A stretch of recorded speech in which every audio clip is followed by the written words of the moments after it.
Picture this. I'm Millie, 36, female, a wife navigating a lonely life while my husband, Francis, serves in the military. Yep, he's been deployed for some time, which, trust me, comes with its own set of challenges. Military life isn't all glamorous reunions and tearful farewells. It's also about finding strength in the in-between moments. Now, I know Francis is a brave soul. He's got this quiet determination that I admire. And during one of his calls home, he asked for something unusual. He suggested that my relationship with his mom, Lily, needed a little TLC. What are you talking about? Well, you know how Mom's been since Dad passed away? She's been feeling pretty lonely, and honestly, so have I during this deployment. Yeah, I've noticed. It must be really tough for her. Exactly, and well, I was thinking, maybe you could both use each other's company a bit more, spend more time together. Francis, please. I know things have been a bit strained between you and Mom since, the wedding incident. The wine incident, you mean? Yeah, that was something. Let me give you a little backstory. Our beef goes way back to my wedding day. Imagine the stress of planning, coordinating, and trying to keep my cool and not look like a crazy person, even though I most certainly am. And just trying to relax a bit before I tie the knot. And then there's Lily, my dear mother-in-law. She's got a way of pushing my buttons, a skill she honed on that very day. She had an agenda, not a subtle one, mind you, to make my life a tad more chaotic. Petty actions? Oh, she had those in spades. You see, there I was trying to get ready and savor every moment before the big I do. Lily, with a grin that could only be called devious, accidentally spilled red wine on my pristine white wedding dress. Red wine, folks, on a white dress. It was like a nightmare unfolding in slow motion. Of course, she claimed it was a mishap, saying she had butterfingers because her baby boy was growing up, but I knew better. That twinkle in her eyes said it all. She did it on purpose. From that moment, our relationship took a nosedive.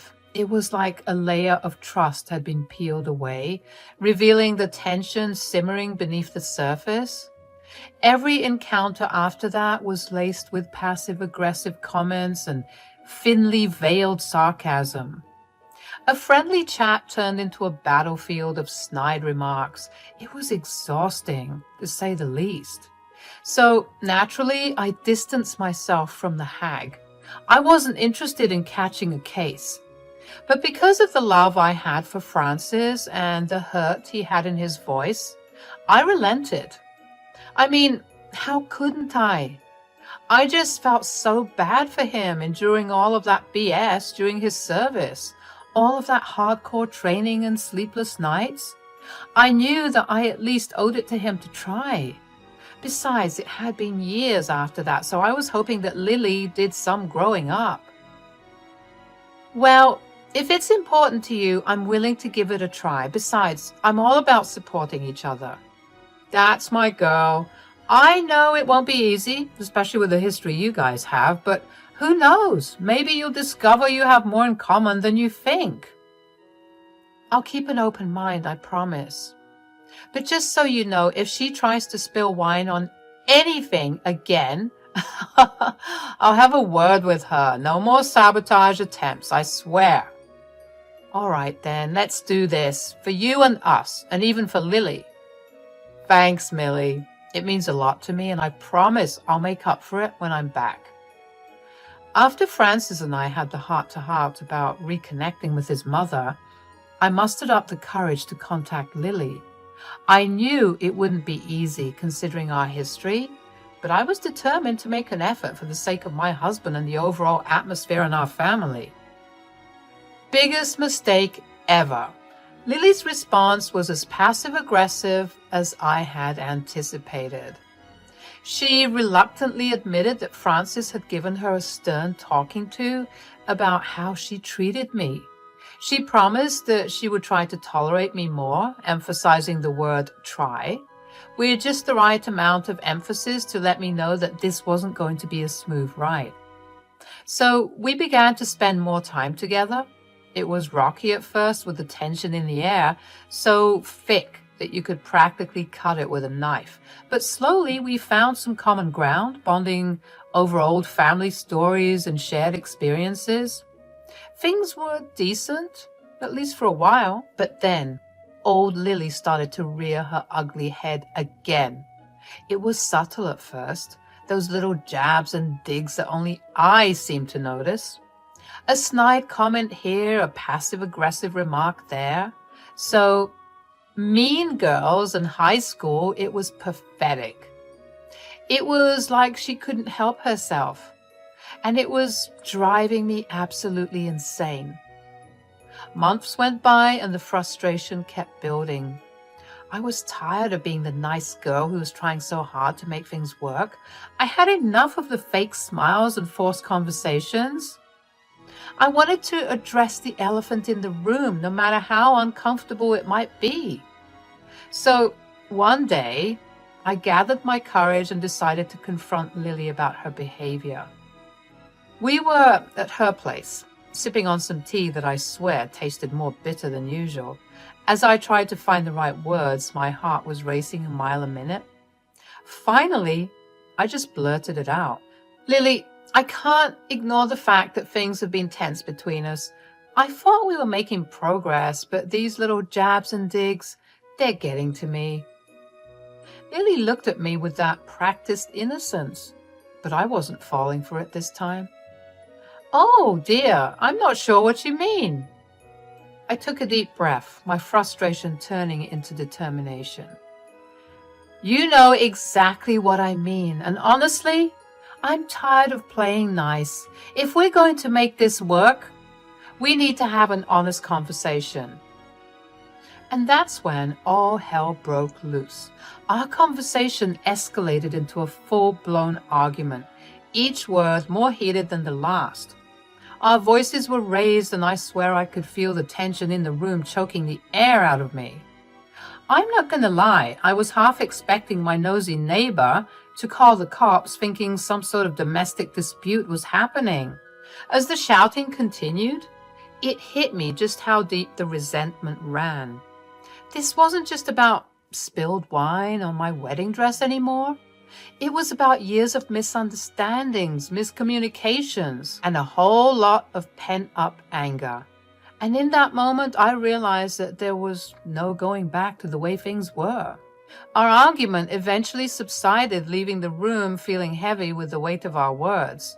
I left Lily's place that day feeling drained, but strangely liberated. We had finally let it all out, and while it might not have been the most graceful or eloquent exchange, it was real. In the aftermath, I felt a mix of emotions, relief, sadness, and even a strange sort of clarity. It was clear to me that some wounds ran too deep to heal with just a few tea sessions and polite conversations. After that intense argument with Lily, I found myself sitting in my living room, the weight of everything that had transpired hanging heavily in the air. I was fed up, worn out from the constant tension and bickering. It was as if the walls of that big house were closing in on me, suffocating me with memories and unresolved issues. As the days went by, I couldn't shake off the feeling of loneliness that seemed to have taken residence in every corner of our rented home. Francis was still on duty, serving his deployment miles away, and the house felt emptier than ever. It was a stark reminder of how much I missed him and how far apart we were, and after fighting with my mother-in-law, I just felt extra lonely. I was sick of either being too far away from the people I loved or too close to the people I didn't. So the idea of moving began to take root in my mind. Downgrading to a smaller place seemed like a breath of fresh air. It wasn't just about saving money, although that was definitely a plus. It was about creating a space that felt more manageable, cozier, and most importantly, free from the constant BS of Lily. During one of our video calls, I brought up the idea to Francis. He was surprisingly open to it. At the time, I didn't mention the fight with Lily, acknowledging that it might be a good move for us, especially if it meant easing some of the financial burden. But then, in that way that only he could, he asked the question that I had been avoiding. Hey, babe. Yes? Part of me can't shake the idea that this also has something to do with a certain someone. Did you and my mom get at it again? Does she have anything to do with you wanting to move? I sighed, feeling a mix of frustration and relief that he had brought it up. Yeah, it's partly about her. I mean, I tried, Francis. I really did. But she's just so abrasive, you know?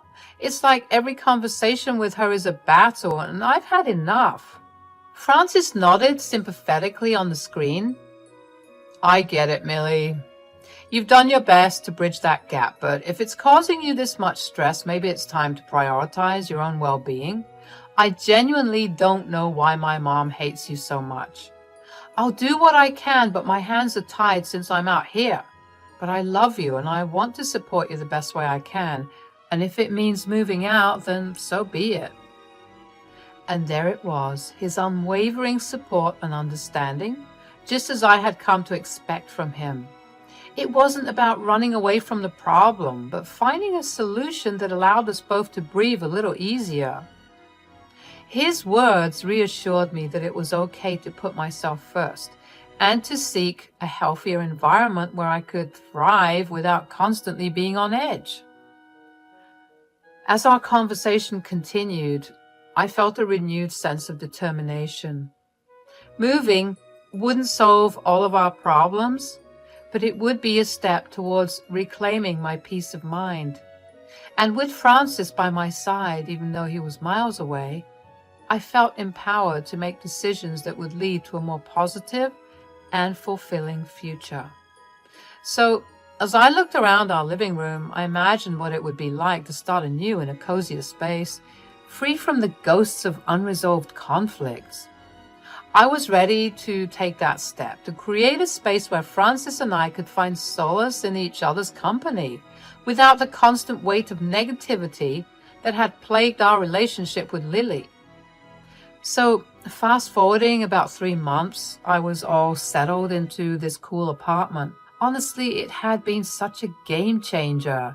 You wouldn't believe how freeing it felt to escape that old place with all its bad vibes. Anyway, my 26th birthday was on the horizon and I was stoked.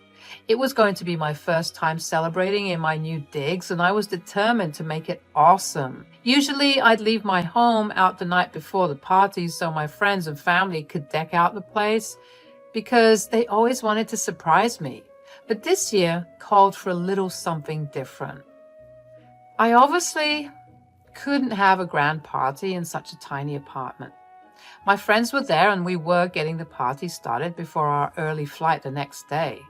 You know, having a pre-trip hangout, crashing at my place, and then jetting off together. We were having a great time. The living room was buzzing with laughter and chatter as we geared up for the adventure. But obviously, things can't stay the same forever, right? During all the excitement, my phone buzzed with a text from Lily. Curious, I checked it out. Call me now. Something important to talk about.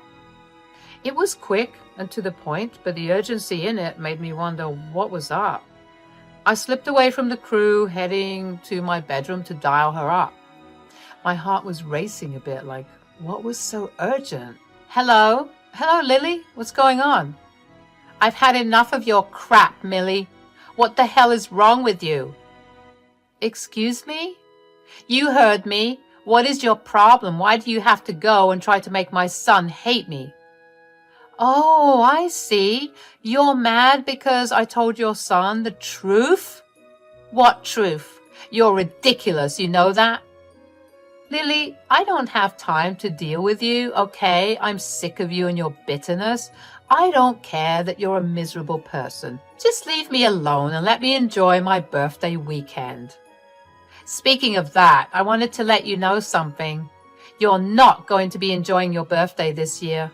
You should thank me for the heads up. What the hell? What are you talking about? Well, I was feeling a bit bitter after not being invited this year, you see, so I took the liberty of contributing as best I could, so that I could at least do something special for the birthday girl. What the hell did you do, Lily? Well, I'm sure you'd like to see it for yourself tomorrow, but I can't hold it any longer. I broke into your home and broke everything.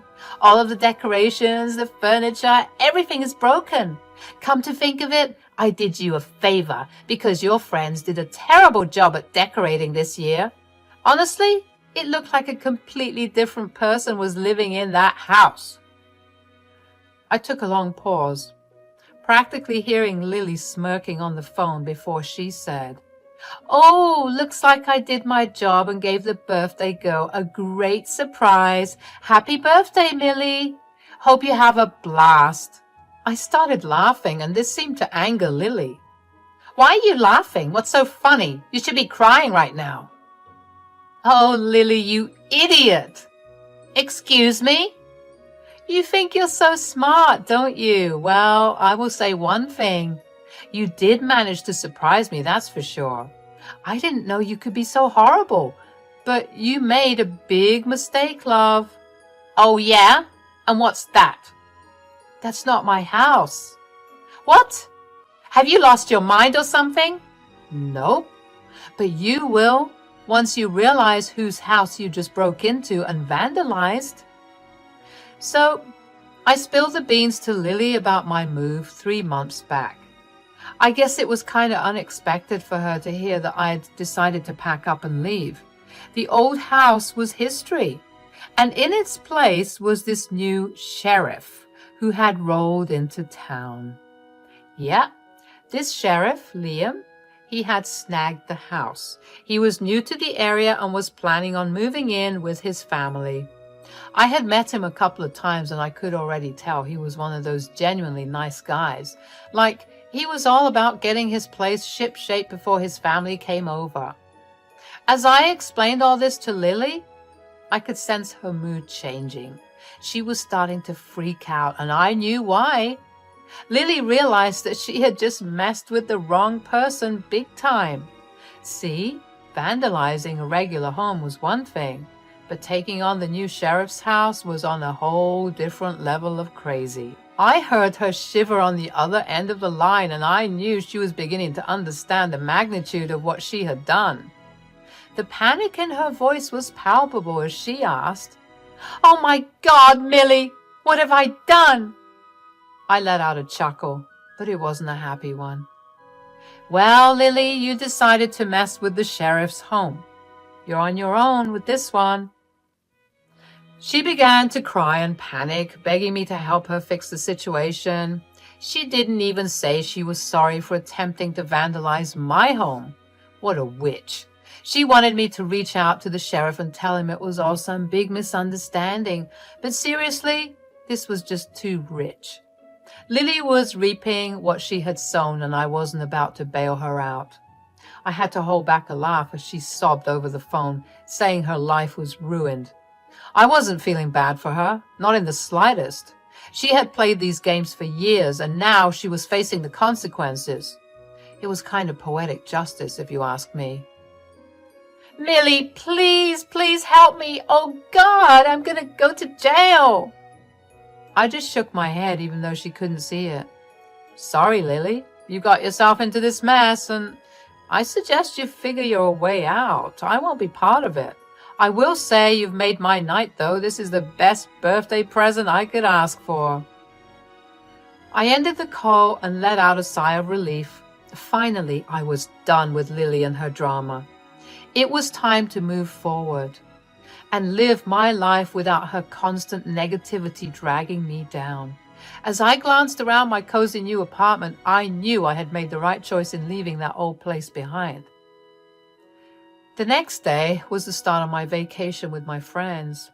We were ready for some fun and adventure, and I was determined to leave Lily's mess far behind me.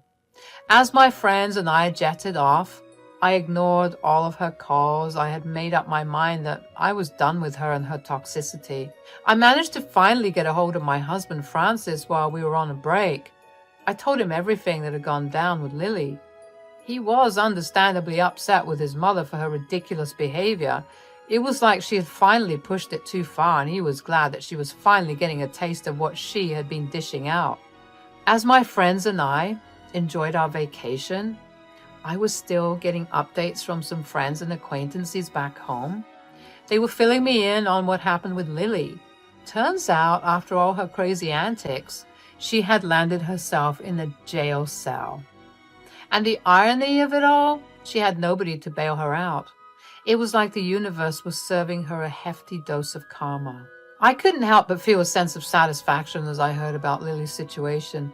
For so long, she had acted like she could do whatever she pleased without any consequences. But now she was facing the music all on her own.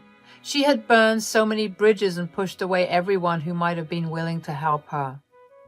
While I was basking in the sun with my friends, Lily was stuck in a jail cell with nobody to turn to. It was like a weight had been lifted off my shoulders, knowing that I was free from her toxic influence. I was no longer going to be dragged down by her manipulations and hurtful actions. As my vacation came to an end, I returned home feeling refreshed and renewed. Lily's chapter in my life was officially closed, and I was ready to move forward without her. It was a liberating feeling knowing that I had taken control of my own happiness and left behind the negativity that had held me back for so long.